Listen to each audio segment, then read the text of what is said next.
பண்ணி தான் டிவோர்ஸ் வாங்கணும். அப்படின்னா உங்கள் ஒய்ஃபுக்கு எதிராக நிறைய பாயிண்ட்ஸை கேதர் பண்ணி கண்டெஸ்ட் பண்ணணும். It's a difficult process. ஆமாம், என்ன காரணத்துக்காக டிவோர்ஸ் வாங்குறீங்க? காரணம் அவள் கல்யாணத்துக்கு அப்புறம் ரொம்ப குண்டாகிட்டே போறா. இதுக்கு ஒரே ஒரு வழி தான் இருக்குது. அந்த பொண்ணுக்கிட்ட சண்டை கிண்ட போடாமல் மியூச்சுவலாக பேசி டைவர்ஸ்க்கு அப்ளை பண்ணுறோம். இதை விட்டால் வேறு ஆப்ஷனே கிடையாது உங்களுக்கு.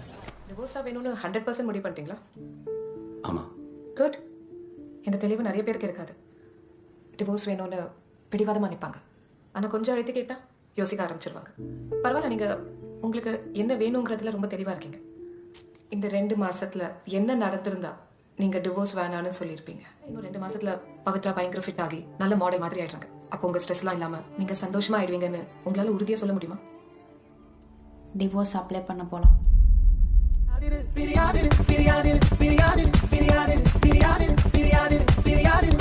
ஹெல்ப் பண்ணிருந்தேன்னா நம்ம டைவர்ஸ் வர வரைக்கும் எனக்கு கொஞ்சம் தனியாக இருக்க விடு.